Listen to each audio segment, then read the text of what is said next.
В нагорных горнах гул и гром. Сквозь груды гор в амцхетах свечи светят.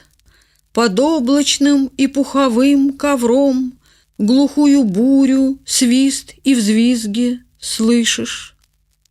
О, та же гибель и для нас, мой друг! О, также наш мохнатый дом потонет в широкой комнате, где книги и ковры, зеленые лампы свет уже не вздрогнет.